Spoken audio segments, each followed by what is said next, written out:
Good morning, everyone. Welcome to our school-based webinar forum. The program will begin with a nationalistic song, followed by a prayer to be led by Mrs. Jocelyn Baez, a grade 6 teacher of Langgam.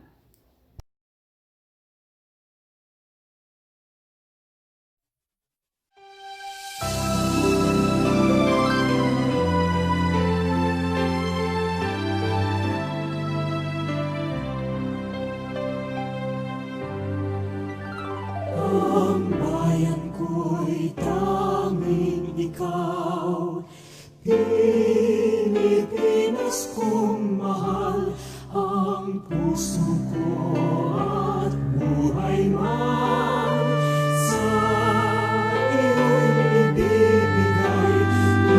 Tungkulin kong nagampanan na lagi kang paglingkuran. Ang laya mo'y babantayan, Pilipinas kong mahal.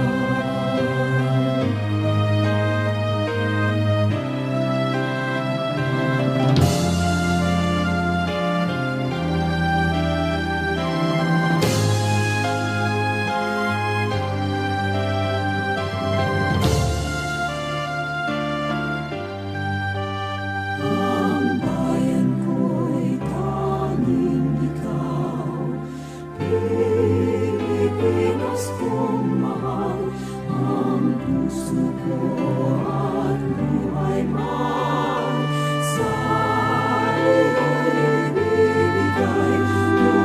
Tungkulin kong nagampanan na lagi kang paglingkuran. Ang laya mo'y babantayan, Pilipinas kong mahal.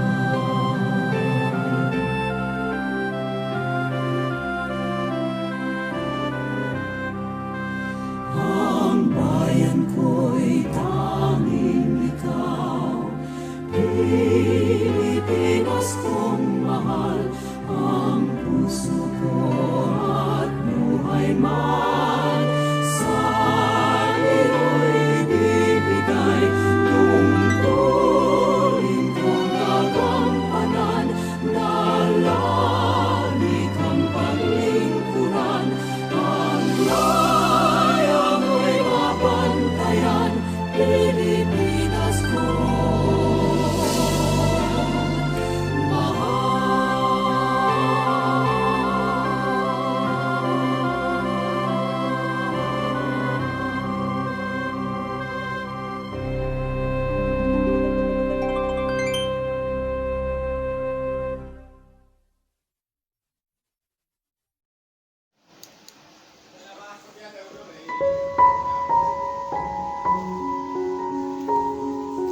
Let us put ourselves in the presence of the Lord, in the name of the Father, and of the Son, and of the Holy Spirit. Amen. Dear Father, we thank you for everyone gathered here now. Thank you that you know each of us by name and have caused us to walk with you. We say that we are dependent on you and our trust is in you completely. As we surrender ourselves in adoration, we welcome you amongst us today and celebrate the gift of life that you have lavished upon each of us. We ask that you would open our ears so that we may hear your voice. Open our minds so that we may receive your eternal wisdom. Open our spirits so that we may know your leading and guidance. And open our hearts so that we may receive your wonderful love. Lord, we thank you for the speakers and facilitators. We pray that you would give them great inspiration as they share with us what you have placed on their hearts. We pray that you would fill them with courage and give them your peace. We ask all this in the glorious name of Jesus. Amen. Glory to the Father, and to the Son, and to the Holy Spirit, as it was in the beginning, is now, and ever shall be, world without end. Amen. For the opening remarks, may I call on our beloved and energetic principal, Mrs. Rosa Limero Mabali.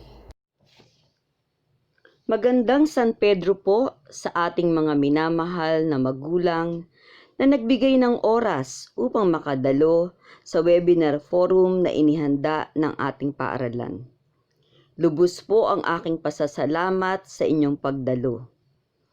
Pangunahing layunin ng webinar forum na ito na ipabatid sa ating mga magulang at sa guardian ng ating mga mag-aaral ang nilalaman ng ating School Learning Continuity Plan. Ikalawang layunin ay upang mabigyan po kayo ng kaalaman tungkol sa prosesong ating gagawin sa online modality at sa modular modality na pag-aaral. Ikatlong layunin po ay mabigyan ng tips ang bawat magulang kung paano magiging matagumpay ang pagtuturo sa ating mga anak gamit ang online modality at modular modality na pag-aaral. Ika-apat na layunin ay upang magkaroon ng talakayan at paglilinaw sa mga bagay na nais pang malaman ng ating mga magulang tungkol sa pagbubukas ng klase. Ang inyong pagdalo ay isang napakalaking hakbang upang matiyak ang ating tagumpay sa pagharap sa hamon sa new normal na sitwasyon. Kami po sa Department of Education ay nakahandang maglingkod at magbigay ng nararapat na serbisyo para sa ikauunlad ng ating mga mag-aaral. Kaya naman hinihiling din po namin sa inyo ang inyong pakikiisa, sapagkat mas madali po nating maisasagawa ang mga bagay na makatutulong upang mapaunlad pa ang ating mga mag-aaral. Ang sabi nga po ni T. Howard, "We are the team with the biggest heart, best preparation, deepest passion, strongest togetherness, and we will succeed. This day of productivity is ours. Let us create and capture greatness." Kaya tara na, tayo nang makiisa. Batang Langgam, panalo ka. The first part is the video presentation in School Learning Continuity Plan presentation.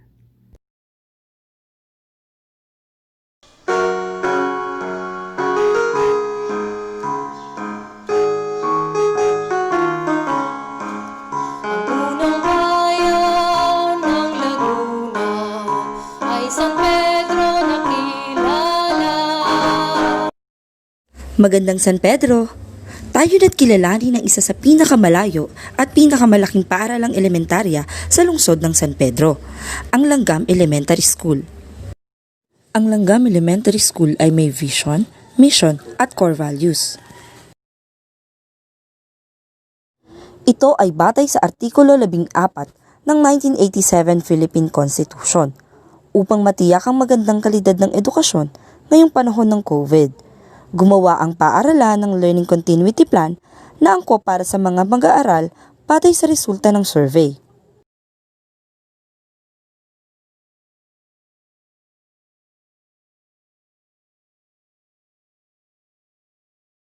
Ang Langgam Elementary School ay may kabuoang populasyon na 3,803 ngayong taong panuruan. Kinder, 481. Grade 1, 513. Grade 2, 561. Grade 3, 612. Grade 4, 551. Grade 5, 478. Grade 6, 587. Base sa LESF, makikita rito na mula sa 3,803, 800 na mag-aaral ang nais na kumuha ng online modality at 3,003 naman ang nais ay modular modality.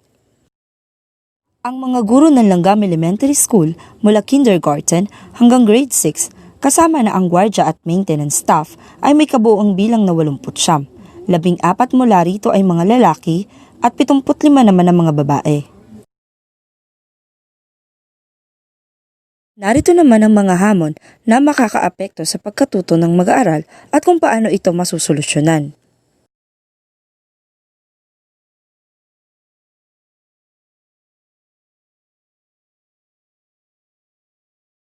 Pinakikita dito na kalahating porsyento ng mga magulang ang nakapagtapos ng pag-aaral. Samantalang, 29% naman ang nakapagtapos sa sekundarya at maaaring may kayang gabayan ang kanilang anak sa pag-aaral. 21% naman ang nakapagtapos ng elementarya na maaaring mahirapan sa pagtuturo sa kanilang anak kung kaya't kailangan ng gabay ng mga guro, lalong-lalo na sa mataas na baitang.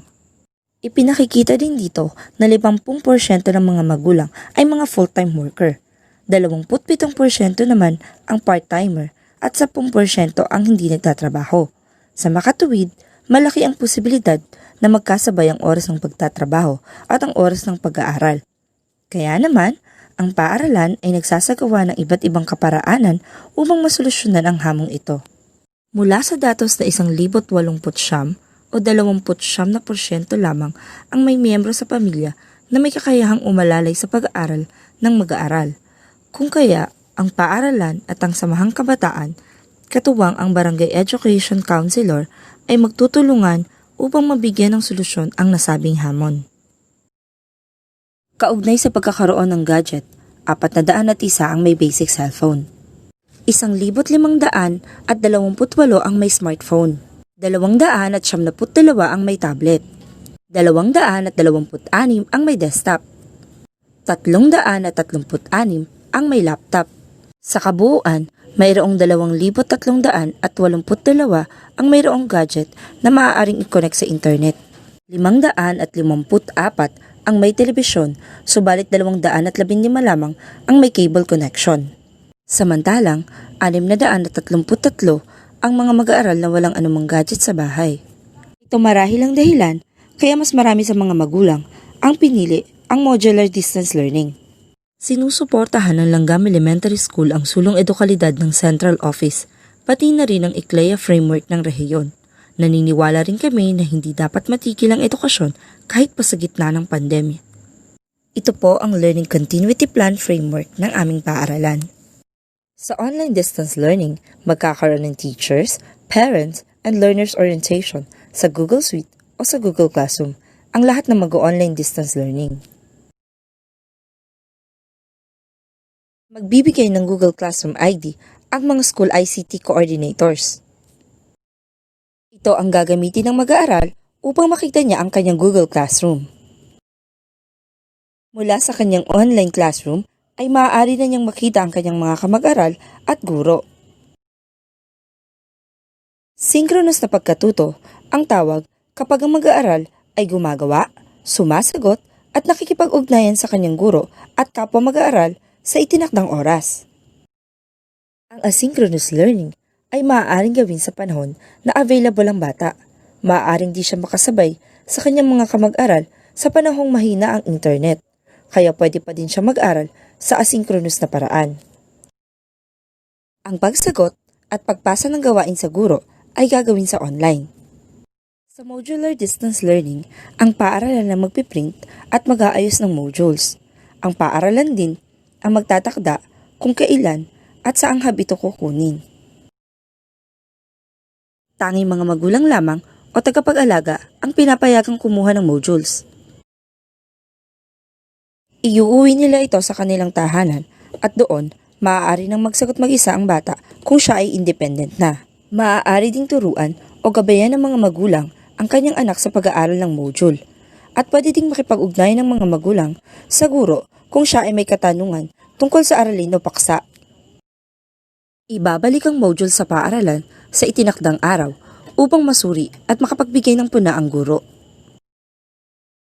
Sa combined modular distance learning and online distance learning, magkakaroon din ng teachers, parents, and learners orientation sa Google Suite o sa Google Classroom.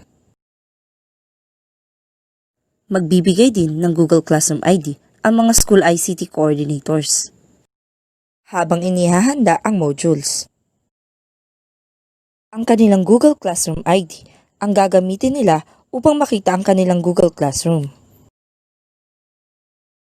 Habang ang mga magulang naman ang kumukuha ng module sa paaralan. Maaaring mag-aral ang bata kahit mahina ang internet dahil mayroon naman tayong asynchronous na paraan. Pwede din niyang pag-aralan ng kanyang mga modules sa tulong ng kanyang mga magulang at guro. Magbibigay ng pagtatasa ang guro batay sa ipinasa ng bata na modules at sa online.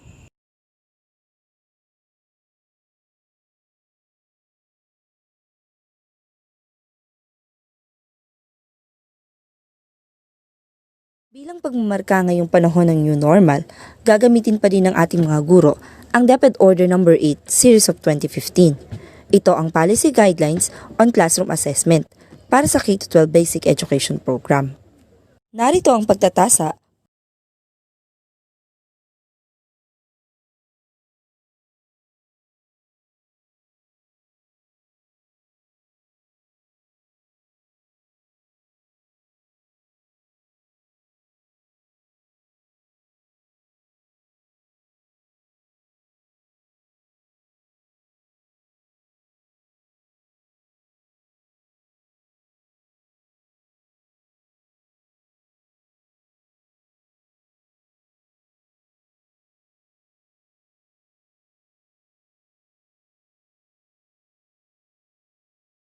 upang matiyak na magiging maayos ang mga gawain ng mga mag-aaral at guro sa darating na pasukan, masusing pinag-isipan at pinagplanuhan ng 80 guro, 4 na guro at ng punong guro ang mga pang-araw-araw na gawain sa online distance learning at modular distance learning.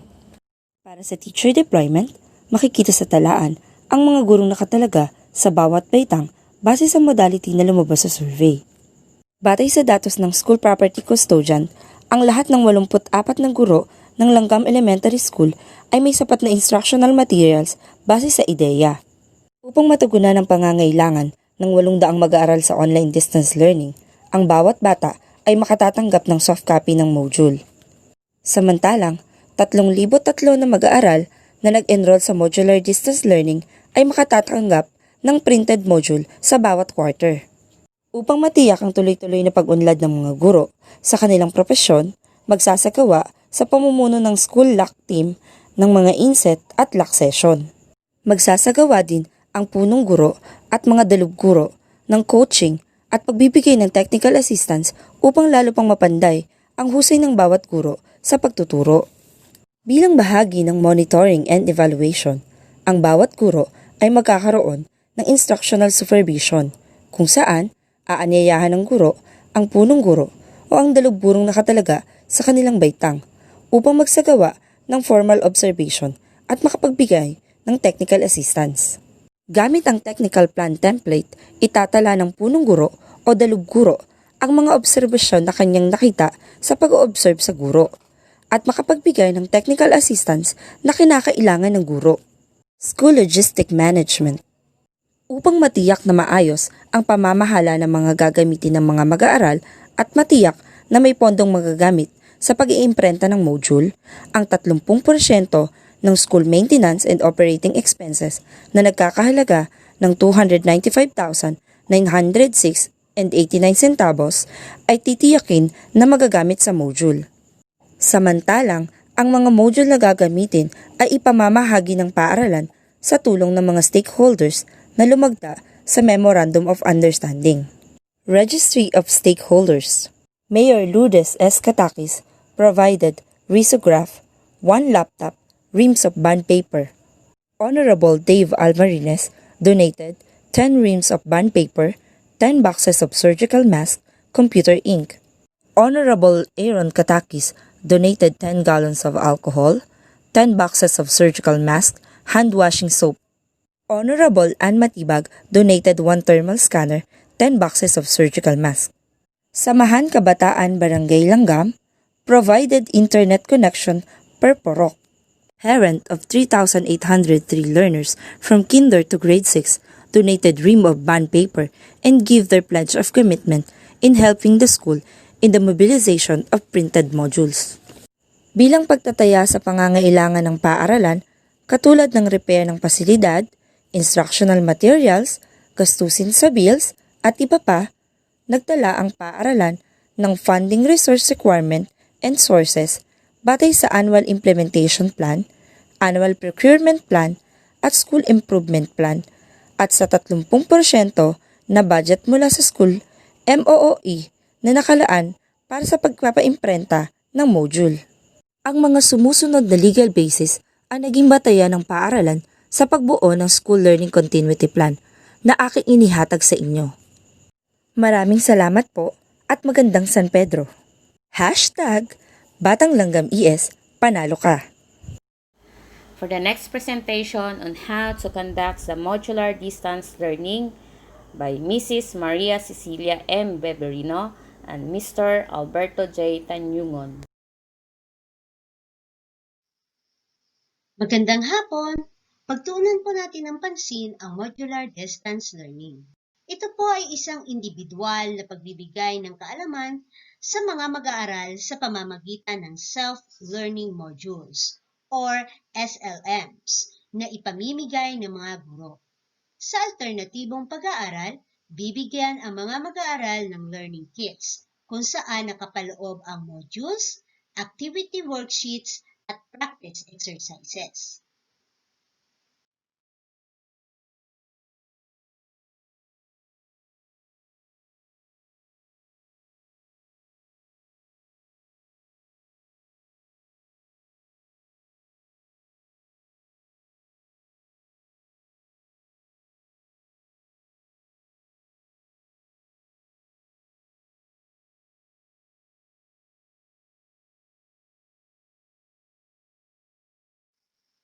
Ang modular distance learning ay mayroon pong 5 P's.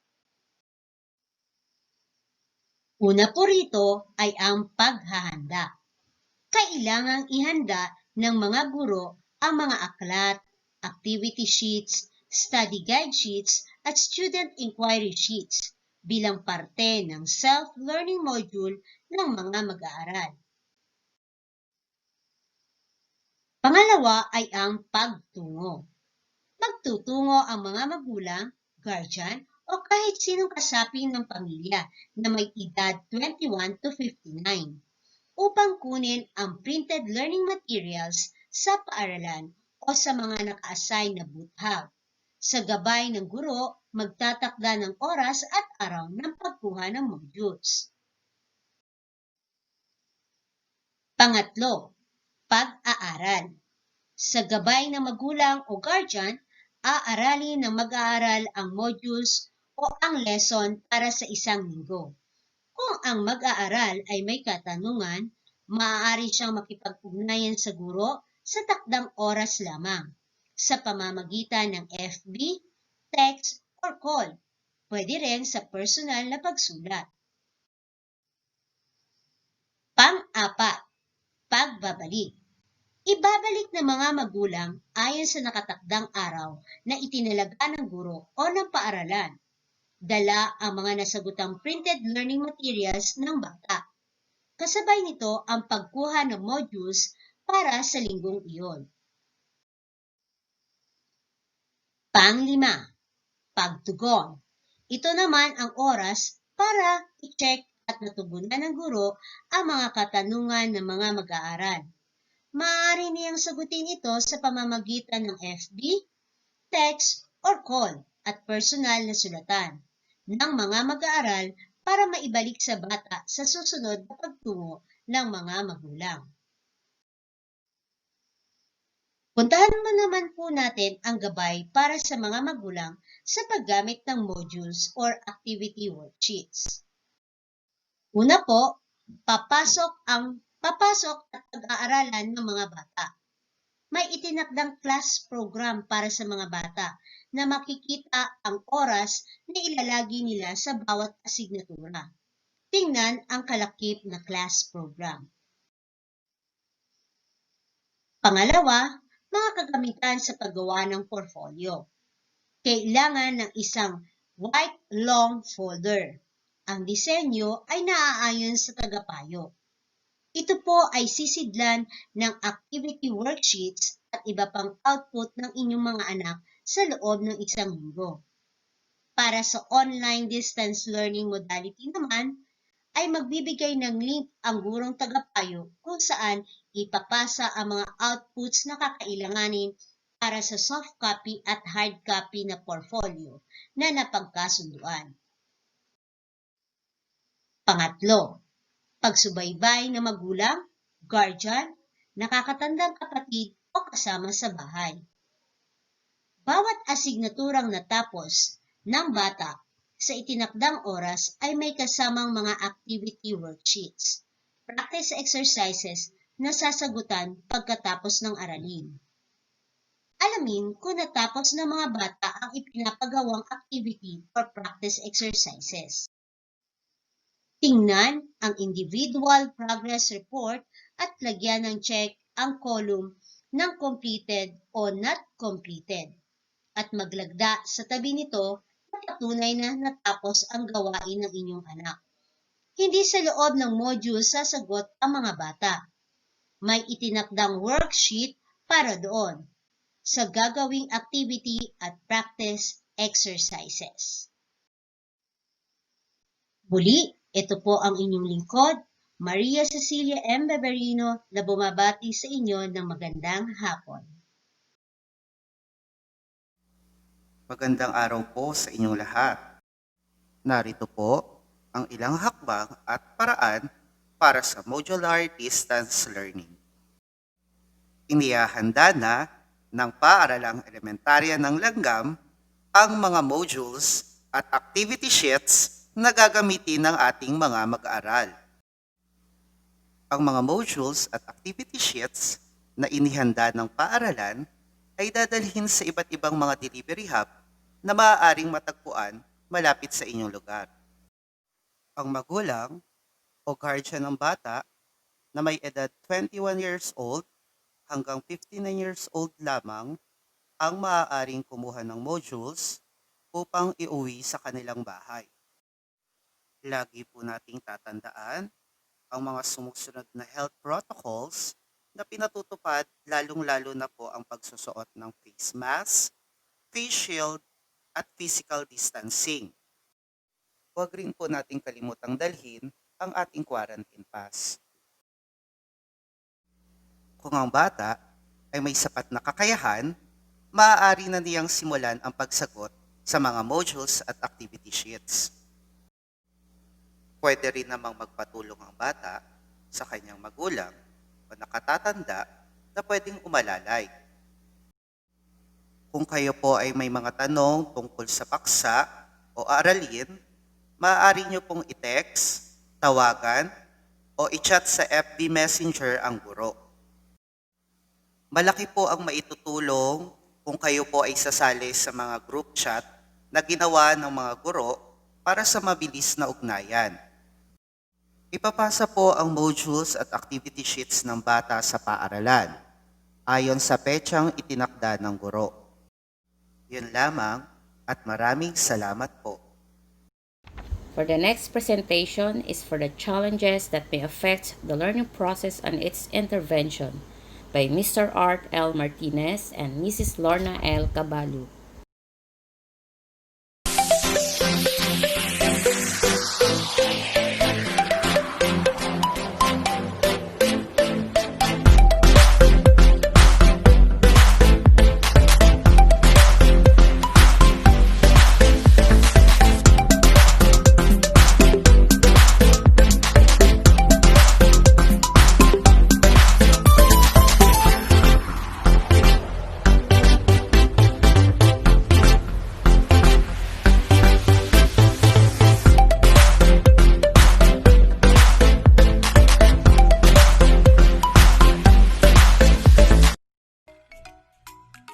Narito ang ilan sa mga maaaring maging balakid sa pagsisimula ng panuroang 2020-2021.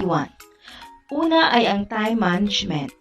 Sa online learning process, mayroong oras na inilaan ang guro lalo na kung ito ay synchronous class o real-time class na kung saan kapareho lang ito nung sila ay nasa paaralan. Yun nga lang, sila ay nasa bahay at doon attend ng klase. Kaya sa synchronous online class, iwasang bigyan ng ibang gawain ang mga batang mag-online class, lalo na at kung sila ay nasa oras na ng kanilang klase. Ipagawa mga dapat gawin bago o pagkatapos upang hindi sila maabala habang sila ay may online class. Gayun din naman ang mga magmo-modular class. Bigyan sila ng oras para sa kanilang pag-aaral. Bilang magulang, ito ang pinakamalaking role ng inyong gagampanan. Ang patnubayan ng inyong mga anak habang sila ay nag-aaral. Para naman sa inyong mga katanungan, maaari nyo maipaabot ito sa pamamagitan ng Messenger or FB group na inilaan ng inyong mga advisor. Ang ikalawang balakid ay ang unfavorable learning environment. Hindi naman ibig sabihin na nasa bahay sila ay kahit saan sila ay pwedeng mag-aral. Maaari natin silang bigyan ng maayos na lugar kung saan sila ay magiging komportable sa kanilang pag-aaral. Kinakailangang malayo din sila sa mga anumang ingay sa kanilang paligid upang maintindihan nila ang lesson o mga sinasabi na kanilang guro. At tuwing online class, upang maiwasan din natin ang bullying, kailangan nakasuot ng maayos na damit kung walang uniforme. Ito ay nabanggit na ng ating punong guro noong unang ating pagpupulong. Ang ikatlo ay ang difficulties in learning technically demanding materials. Hindi lingid sa ating kaalaman na hindi lahat ng magulang o estudyante ay marunong sa kung paano gumamit ng iba't ibang apps, lalo na ang gagamitin ngayong panuruan. Kaya nga po, noong July 24, nagkandak po ang webinar tungkol sa paggamit ng G Suite apps, kung saan ito ang isa sa applications na gagamitin ng mga pumili ng online modality. Kaya para sa paghahanda ng mga magulang at estudyante, sanayin o pag-aralang gamitin ang G Suite apps. Para naman sa inyong mga katanungan, maaari kayong makipag-ugnayan sa advisor ng inyong anak upang maipabatid ang iba pang katanungan. Kaapat ay ang conflict between family work and study schedule. Marami sa inyo ang nag-iisip kung paano matuturuan ng mga anak habang sila ay nagtatrabaho. Sa online class, meron tayong tinatawag na asynchronous at synchronous class. Ang synchronous class ay kung saan bawat bata at guro ay sabay-sabay na naka-open gamit ang Google Meet apps. Ito ay katulad ng face-to-face o yung dating normal natin na sa classroom. Ito naman ngayon ay real-time online class. Makikita ang guro at estudyante ng sabay-sabay. Sa mga magulang naman na problema ay mga mag-guide sa kanilang anak habang nag-aaral, maaari kayong mag-asynchronous. Sa asynchronous class naman, pwedeng bisitahin ng G-Classroom sa oras na available ang magulang o guardians upang mapag-aralan ang lesson na ibinigay ng guro, kung saan ang magulang ang maaaring magpaliwanag sa anak kung ano ang mga gagawin sa lesson. At kung meron ding hindi maintindihan ng magulang, maaari din niyang tawagan ng guro o i-message ito para sa kanyang mga katanungan.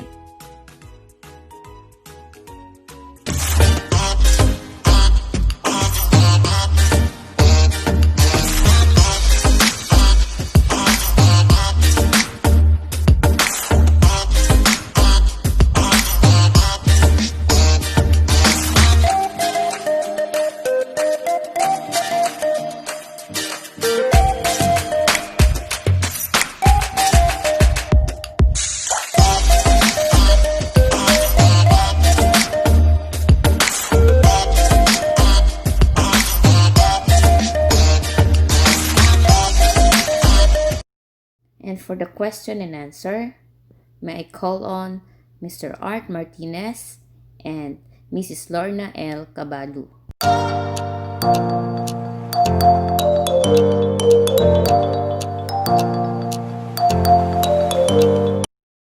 For the closing remarks, may I call on Mrs. Rosella Barago, the Master Teacher 1 of Langgam. Sa pagtatapos po ng isinagawa nating webinar sa araw na ito, kung paano isasagawa ang online at modular distance learning, kami po ay positibo na maayos natin itong maisasakatuparan sa tulong po ninyo, mga mahal na magulang. Tunay po na isang napakalaking hamon sa bawat isa sa atin ang mga pangyayaring naganap na hindi natin inaasahan, na sa isang iglap ay nagpabago sa ating buhay. Nanibago tayo at sa simula ay nalito.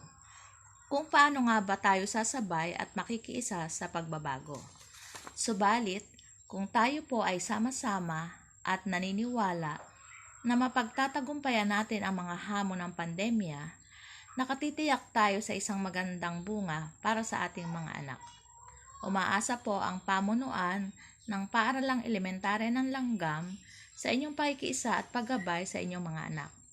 And for the closing prayer, may I call on Mrs. Roslyn L. Monter, a grade 5 teacher of Langgam. Sa iyo aming Ama, salamat sa iyong mga likha. Damhin natin ang presensya ng Panginoon. Panginoon, muli ay pinupuri at itinataas ka namin. Nagpapasalamat po kami sa kaalaman at biyayang ipinagkakaloob po ninyo sa amin. Hinihiling rin po namin, Panginoon, na samahan niyo po ang bawat isa, proteksyonan niyo po, Panginoon, ang bawat isa.